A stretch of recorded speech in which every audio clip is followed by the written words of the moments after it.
Então, meninos, continuando com o assunto anterior, nós estávamos falando sobre os tipos de conhecimento, fizemos uma abordagem sobre o conhecimento, os tipos de conhecimento, né? E, inclusive, falando sobre o conhecimento empírico, ele é caracterizado pela aceitação passiva, mas sujeito ao erro nas deduções, né? De acordo com Babini, né? O saber que preenche a vida diária e que possui o que se possui sem haver procurado, sem aplicação de método e sem haver refletido sobre algo. Então, o conhecimento empírico é o saber da vida diária, né? Que no dia a dia vai acontecendo sem uma aplicação de método, quer dizer, não, o saber relacionado ao conhecimento científico não tem ainda uma comprovação científica. E o homem, ele é ciente dessas ações, do seu contexto, ele apropria-se das experiências próprias e alheias acumuladas no decorrer do tempo, obtém conclusões sobre a razão de ser das coisas e, portanto, é superficial, é sensitivo, subjetivo, assistemático e acrítico. Bom, mas o conhecimento científico, ele vai além da visão empírica. Ele preocupa-se não só com os efeitos, mas principalmente com as leis que o motivam. Essa nova preocupação do conhecimento se deu de forma lenta e gradual e foi evoluindo de um conceito que era entendido como um sistema de proposições rigorosamente demonstradas e imutáveis para um processo contínuo de construção onde não existe o pronto e o definitivo. Este conhecimento científico, o conceito, na verdade, ele ganhou força a partir do século XVI, com Copérnico, Bacon, Galileu e Descartes, né? No conceito teórico, é tratado como saber ordenado e lógico. É claro que o saber científico, ele tem uma ordem, ele é ordenado, ele é lógico, né? E possibilita a formação de ideias num processo complexo de pesquisa, de análise e também de síntese. É claro, eu vou fazendo os meus conceitos teóricos, vou ordenando isso tudo com uma lógica, formando as minhas ideias, nesse processo que eu vou também pesquisando, fazendo uma análise da pesquisa e uma síntese daquilo que eu estou pesquisando, de maneira que as informações que não podem ser comprovadas são descartadas no âmbito da ciência. Mas o conhecimento científico, ele na verdade é uma busca constante de explicações, de soluções e a reavaliação de seus resultados. Este conhecimento é privilégio de especialistas de diversas áreas das ciências, né? É a informação que o saber que parte do princípio das análises dos fatos reais e cientificamente comprovados. Então, saber científico, conhecimento científico, ele tem comprovação. É o conhecimento que se baseia, não só no filosofar, mas também no filosofar, na interrogação, como instrumento para decifrar elementos imperceptíveis aos sentidos. É uma busca partindo do material para o universal. Exige método racional, diferente do método experimental, né, que é o científico. Eu estou falando do filosófico agora, desculpem. E o científico, ele se baseia em dados científicos. O filosófico, ele se baseia no filosofar. Mas o científico também eu vou filosofando. Por quê? Para escrever também existe um dado aí de redação filosófica, porém com dados comprovados, né? Bem, eu não falei para vocês do conhecimento teológico, mas falei do filosófico, né?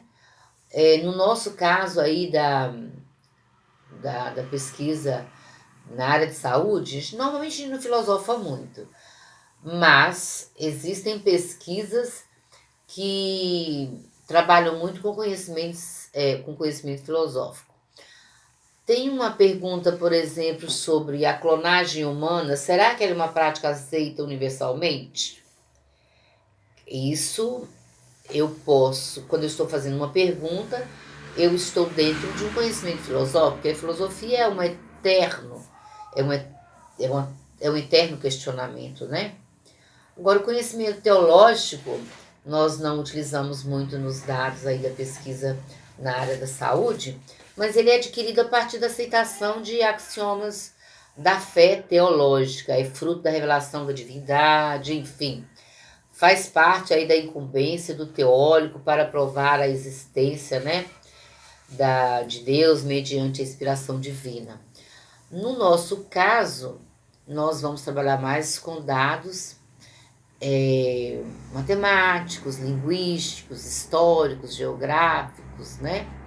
E dados mais do campo teórico, bibliográfico, de pesquisas que já foram publicadas. Eu vou, inclusive, fazer pesquisas em artigos, livros, dissertações, teses.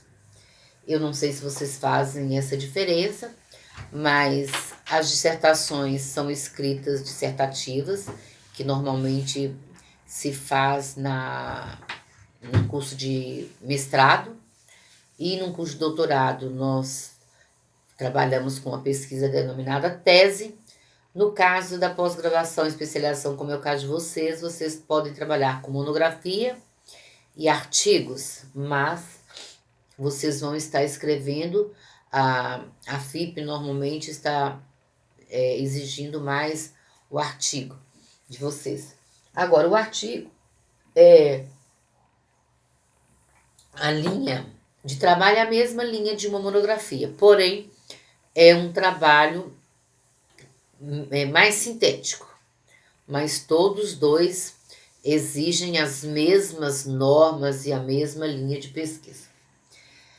Bem, eu vou falar para vocês durante a live vou apresentar para vocês na live, na nossa live de hoje, 17 e 18 também, como fazer a capa, contracapa, sumário, a metodologia, né? Como vocês podem estar escrevendo a metodologia, o que é uma população e amostra. E quando eu falo de população, eu estou falando de um campo maior de dados que fazem parte daquilo que eu quero pesquisar, mas, de repente, se a população é muito grande, eu vou trabalhar com uma amostra significativa. E uma amostra significativa, de acordo com o CNPq, que é o Centro Nacional de Pesquisa, nós precisamos trabalhar no mínimo com 12% da população. Então, se eu tenho uma população, por exemplo, de 80 casos de pessoas ou enfermeiros, né, que eu quero investigar, ou de pessoas contaminadas com Covid-19, que eu quero investigar, ou de 80 pessoas que chegaram ao hospital contaminadas, com suspeita de Covid-19, por exemplo. Eu tenho 80 pessoas, mas só que eu não quero estudar os 80 casos, eu tenho que estudar pelo menos 12% da população. Então, eu vou calcular 12% de 80 para eu chegar ao percentual daquilo que eu quero pesquisar. Esse percentual de 12% nós chamamos de amostra, né? Bem, eu já falei para vocês os tipos de pesquisa, eu queria ainda focar um pouco mais na pesquisa quantitativa. A pesquisa quantitativa, ela considera-se como pesquisa quantitativa tudo que pode ser quantificável, o que significa traduzir em números as opiniões, as informações, para classificá-los e analisá-los, né? Quer dizer, eu vou classificar e analisar esses dados, as opiniões, as informações e transformar em dados quantificáveis. Esse tipo de pesquisa nós chamamos de pesquisa quantitativa. A pesquisa quantitativa, ela requer o uso de técnicas estatísticas, de recursos tais como porcentagem, média, moda, mediana, desvio padrão, coeficiente de correlação e outros. Assim como diz Gil, na publicação dele de 1999. A pesquisa quantitativa, ela é focada na mensuração dos fenômenos, ou seja, na medição envolvendo coleta e análise de dados numéricos e aplicação de testes estatísticos, né, de acordo com Cole e Russa, em 2005. Agora, a pesquisa qualitativa difere da quantitativa. É claro, eu já falei anteriormente, estamos aprofundando um pouco no tema para que nós possamos entender melhor essa questão, né? A pesquisa qualitativa considera-se, né, como pesquisa qualitativa, que há uma relação dinâmica entre o mundo real e o sujeito, isto é, um vínculo indissociável entre o mundo objetivo e a subjetividade do sujeito, que não pode ser traduzido em números. Então, a pesquisa qualitativa demanda a qualidade da informação, de repente também com dados subjetivos, né? A interpretação de fenômenos e a atribuição dos significados, né, são básicos no processo da pesquisa qualitativa. Não requer o uso de métodos e técnicas estatísticas. Claro, pesquisa qualitativa não requer uso de métodos e técnicas estatísticas, e sim de dados qualitativos. O que manda é o significado, é a qualidade da informação. Se eu vou, por exemplo, fazer uma pesquisa com pessoas com um determinado tipo de problema, de deficiência, né? Vamos supor assim. Suponhamos que no campo, na área de saúde, eu atenda também pessoas doentes com síndrome de Down. Não importa a quantidade de pessoas com síndrome de Down, nem a quantidade de pessoas com síndrome de Asperger. Importa a qualidade da informação a respeito disso, porque eles têm uma característica específica e eu vou trabalhar essas características para chegar àquilo que eu pretendo com o meu objetivo de pesquisa. O ambiente natural na pesquisa qualitativa é a fonte direta para a coleta de dados. Quer dizer, o ambiente natural de dados, e o pesquisador é o instrumento-chave. Como eu falei com vocês, quando nós vamos fazer uma pesquisa etnográfica, até falei desse livro para vocês, ou também uma pesquisação, porque a etnografia também existe pesquisação, eu vou coletar dados do ambiente natural. Então, a pesquisa qualitativa utiliza técnicas de dados como observação participante, história, relatos de vida, entrevistas e outros. Vocês podem estar analisando isso nos livros de de Collins, de Russell, 2005, que essa bibliografia também está no manual de vocês. Bem, um outro tipo de pesquisa que eu não falei para vocês é a pesquisa descritiva. O que é a pesquisa descritiva? Ela visa descrever as características de uma determinada população, ou fenômenos, ou estabelecimento das relações entre as variáveis. Pode ser a partir de questionários ou observação, conforme Gil, 1996. Agora, quais são os instrumentos de medição e técnicas de procedimentos? Eu já falei para vocês do questionário estruturado, do questionário não estruturado, das questões abertas, fechadas, além das observações realizadas, né? Os procedimentos da coleta e análise de dados constam também da aprovação do Comitê de Ética e das leituras e fichamento dos autores relacionados ao assunto com o objetivo da construção do referencial teórico.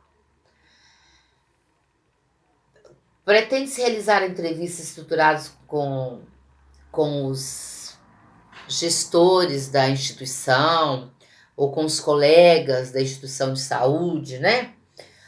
E aí nós podemos estar fazendo tabulação e análise de dados, né? Que será enriquecida com gráfico, tabelas e fotos.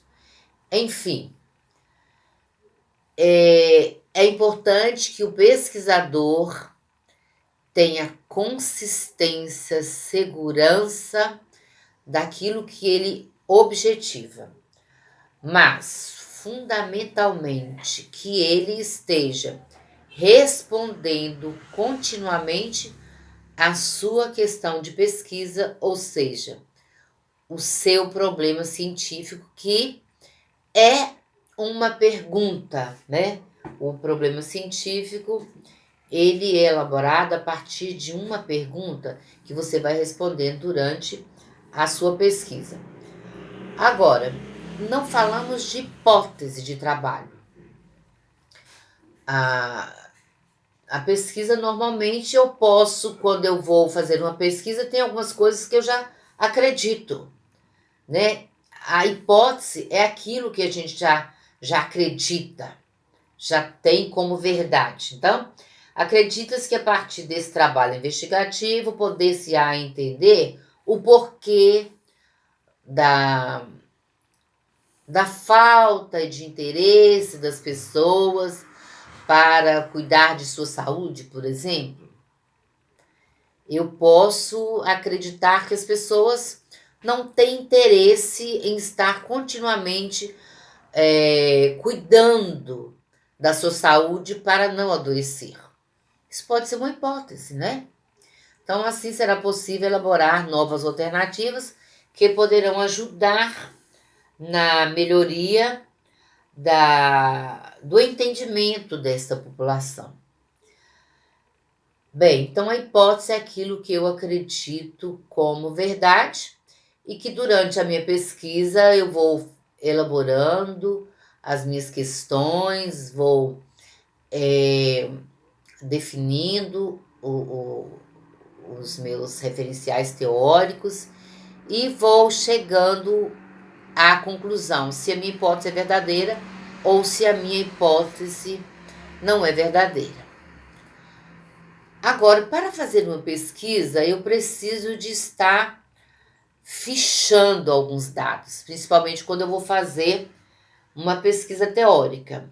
Eu posso ter inúmeros livros e artigos e teses que falam sobre saúde, que falam sobre os problemas que existem na UTI, os problemas que existem na unidade de terapia intensiva. Mas, para o meu objetivo, aquilo que eu pretendo pesquisar, eu preciso estar anotando o que eu quero. Eu quero chegar aonde? Eu vou estar lendo e selecionando os dados. A partir do momento que eu vou selecionando, eu vou fazendo um fichamento. O que é o fichamento? é um procedimento utilizado na elaboração de fichas de leitura, onde constam informações relevantes sobre o texto lido. Hoje é mais fácil até fazer fichamento, que eu posso estar digitando, abro uma pasta no meu computador e nessa pasta eu vou selecionando, vou fichando aqueles textos que eu considero importantes. Antes desse contexto tecnológico, né? Esse fichamento era feito manual e depois que a gente digitava. Hoje não, nós podemos estar fazendo um fichamento também com uma pasta específica no meu computador e a partir dali eu vou selecionando os dados para enriquecer a minha pesquisa. Então, o fichamento é um tipo de resumo no qual o leitor tem a liberdade de escrever com as próprias palavras e as ideias fundamentais extraídos de um artigo ou extraídos de um livro ou extraído também de uma tese ou de uma dissertação. Ok?